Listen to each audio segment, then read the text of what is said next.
I'm trying to do something better for myself. The government says, we don't care. You can't use our money to do that. Now, how ridiculous is that?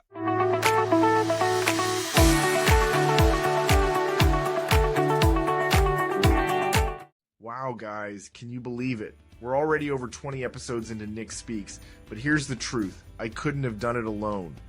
The amazing team at Goodnight Podcasting Solutions has been with me every step of the way, from those early strategy sessions all the way to editing, promotion, and even helping me land guests. They've made it so all I have to do is show up, record, and focus on delivering the message. Kyle at Goodnight Podcasting Solutions tailors everything to your unique needs and is so creative to give you what you're looking for. But one thing's for sure, he gives 110% to help you create an incredible podcast. So if you've ever thought about starting your own podcast, now's the time. Hit the link in the show notes, set up a strategy session with Kyle, and get ready to take your podcast to the next level. Trust me, you won't regret it. Hello, everybody. Welcome to the latest installment of the Nick Speaks podcast, the podcast dedicated to the disabled community, where we speak up, speak out, and speak loud about the issues that matter to the disabled the most. I'm your host, Nicolas Comstock. Thank you guys so much for joining me on this episode of Nick Speaks. I'm so glad that you're all here. You're going to want to tune into this episode today because this specifically has to deal with benefits analysis, employment, and people with disabilities wanting to own their own business. I'm going to tell you some things that I just went through this week. And you know what? To be honest with you guys, I am convinced that our United States government does not want people with disabilities to get off the system. They don't want people to get off the system, period. And I'm going to explain why I feel that way, what I went through this week. So call your friends, send this episode to your friends that are disabled and trying to start their own business or just trying to get a job in the community. They do not want to miss this episode. So I'm going to jump right in. At the end of last week, guys, I went through what is known as a benefits analysis. And that is to determine how much money you're able to make while still keeping your benefits, such as like your Social Security, your Medicaid, your Medicare, your waivers, if your state has disability waivers, which most of them do. Some of them, like the state of Ohio, we're still run by county boards here. There are 88 counties. And so we're still run by county boards. But so, yeah, that is what a benefit analysis is. That is what a benefits analysis is. It is to determine how much money you can make while still keeping all of your benefits. And so that is what I went through this week. And let me tell you, like I said, I'm convinced that the government wants to do everything in their power to keep people with disabilities poor and on their dime. And they really don't want you to be successful, in my opinion. Let's jump into this. So let's say that you're working a standard job, and you're making $10 to $12 an hour, 20 hours a week. You have to report your first $65 that you make. Now, I believe this is for whether you're starting your own business or whether you're working in the community. You have to report your first $65 that you make to Social Security. Now, I think this is absolutely ridiculous, not because I'm not for hiding things from Social Security or I don't want to report extra income. I simply think that $65 is barely a drop in the bucket, and it shouldn't affect anything. See, what happens is the moment you make your first $65 and you report it to Social Security, then your SSI income begins to go down after you make your first $65 and you report it to Social Security. I think this amount needs to be much higher, maybe in the part of between $300 and $500, because like I said, $65 is barely a drop in the bucket. And the whole benefits analysis that I went through this week was totally about how to keep your benefits and how much money you can make and blah, blah, blah before you lose your benefits. And honestly, guys, like I've said in previous episodes, I'm not interested in that. I want to get off all of the government system. I want to be self-supporting, whether that's paying all my caregivers, paying for my medical insurance, paying for everything. You say, Nick, what are you trying to do? Be a multimillionaire? Yes.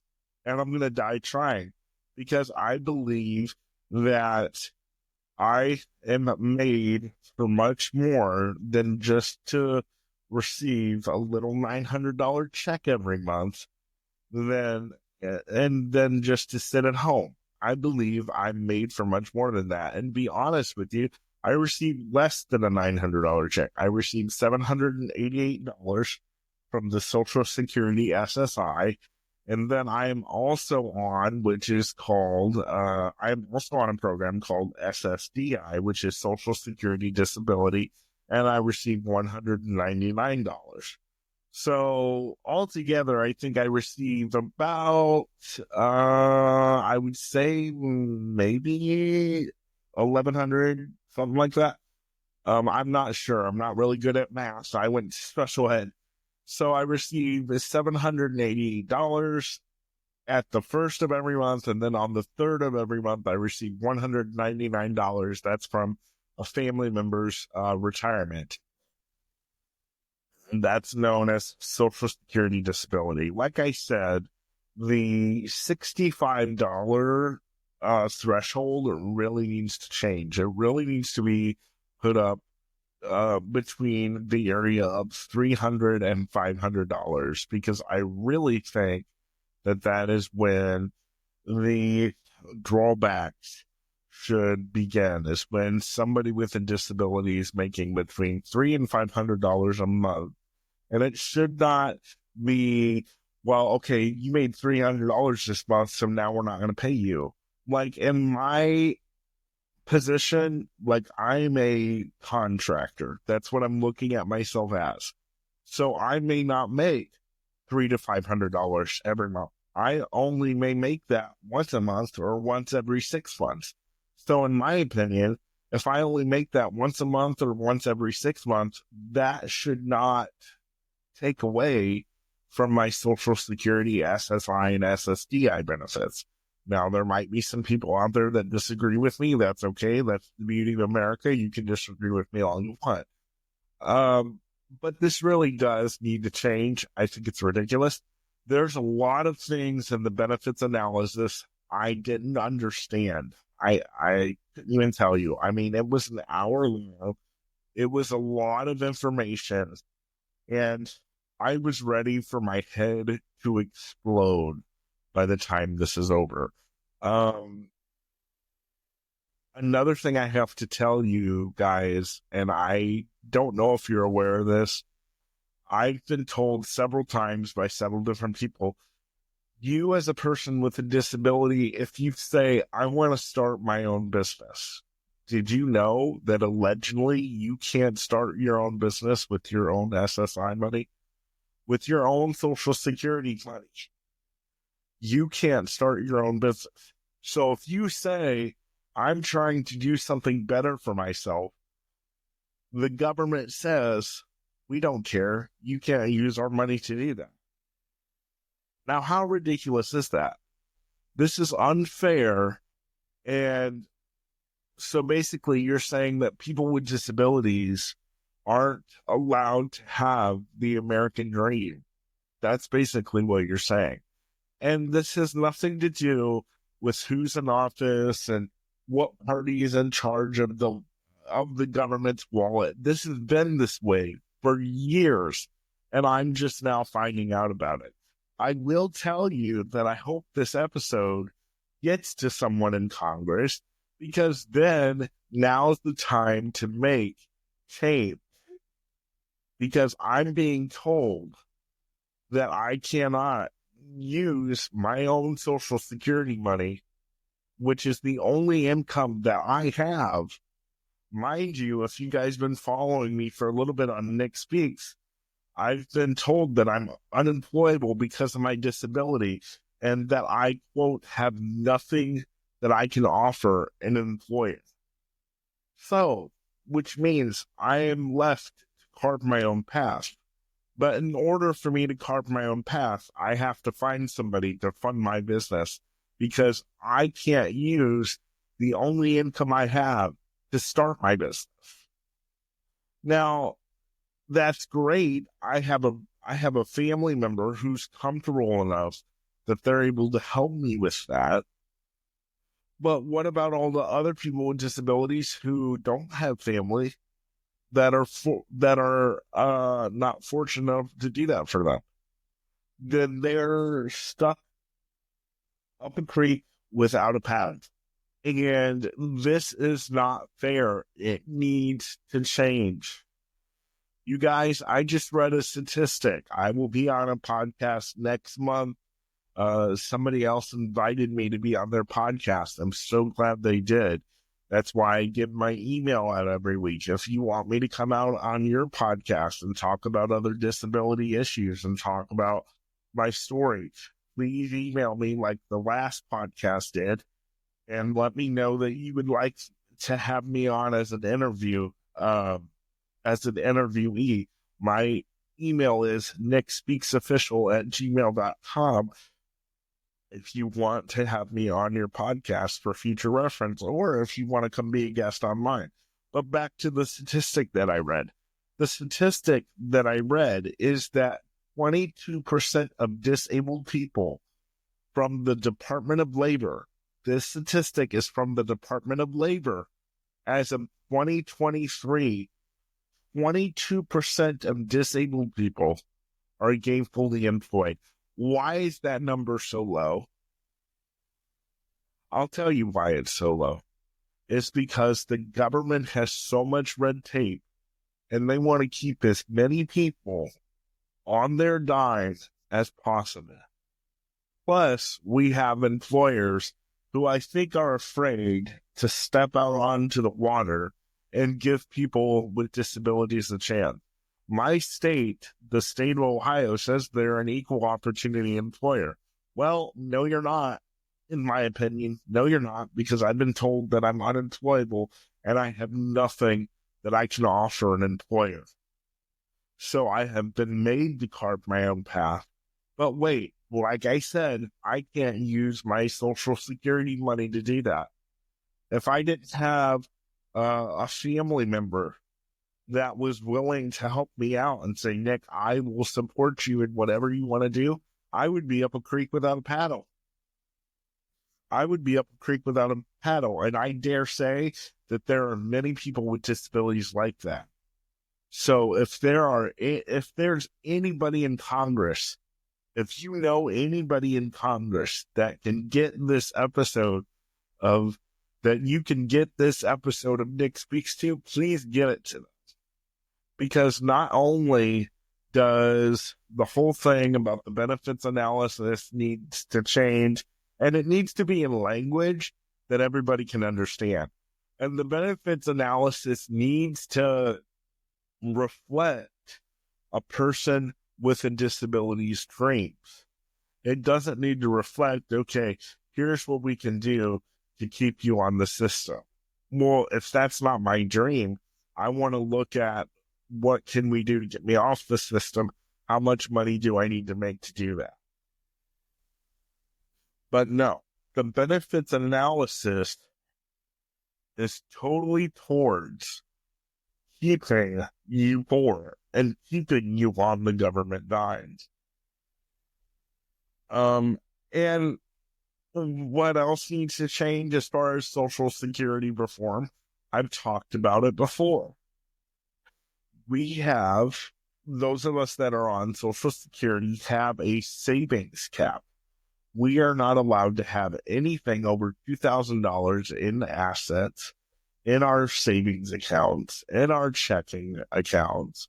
We can't have any stocks, bonds, mutual funds in the amount of $2,000, which is probably not even true, because if we make over $65,000 in that bond, or if we make over $65 in that bond, sorry, I'm talking a little too fast today, then we probably have to report that to Social Security as well. And I don't know if that's true. I'm just saying.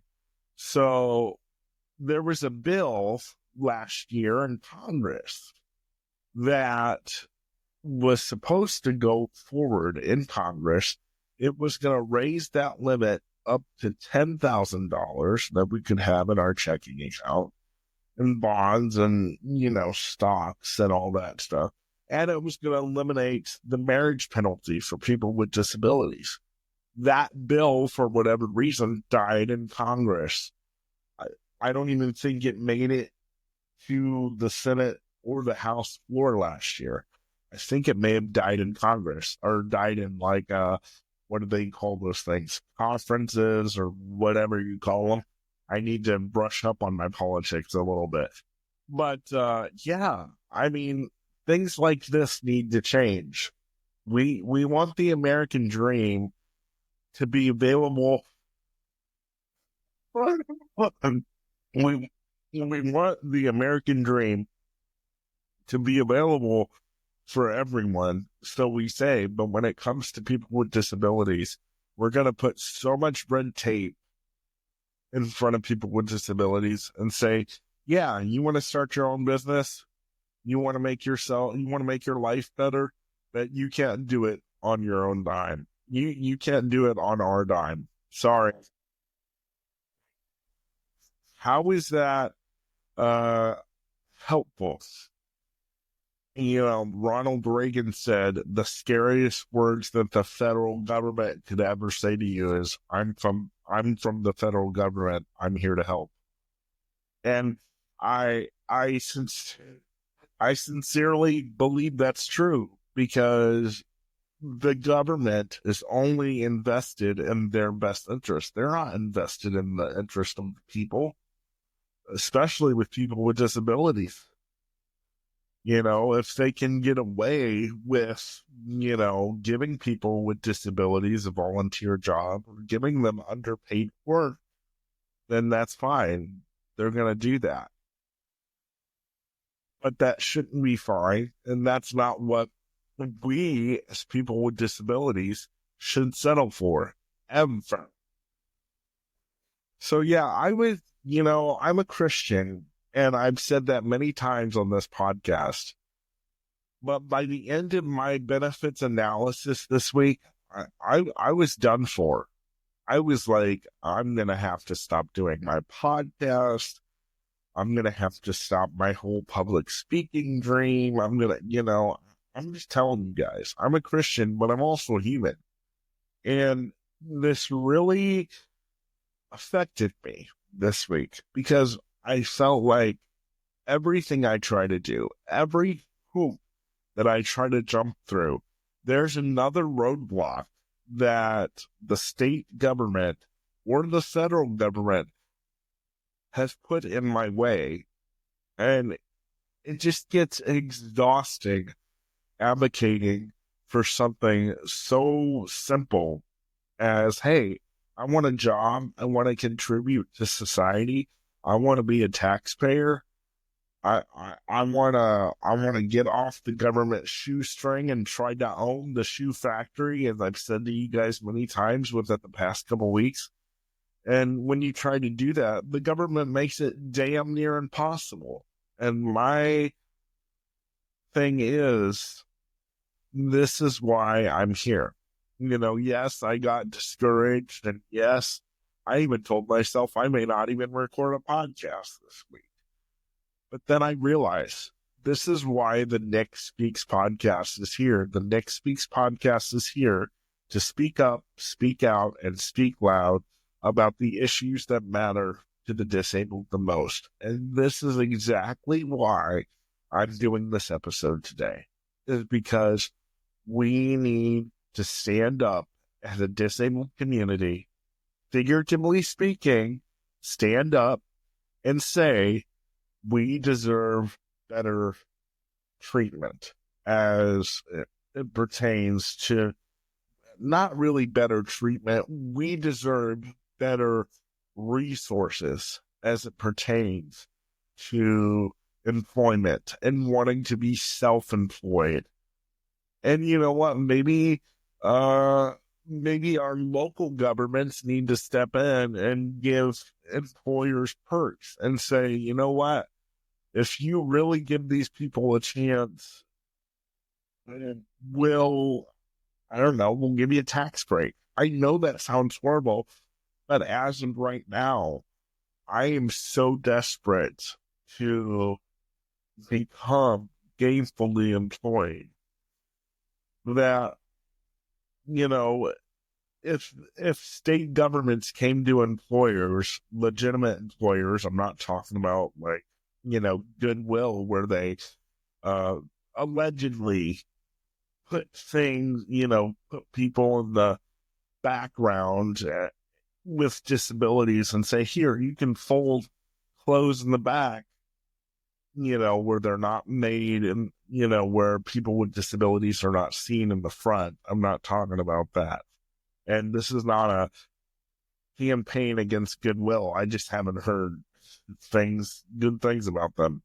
And they may be a really good company. So FYI, I don't know, but I haven't heard good things about them. So I'm just going off of what I heard. But anyway, if people with disabilities will stand up and say,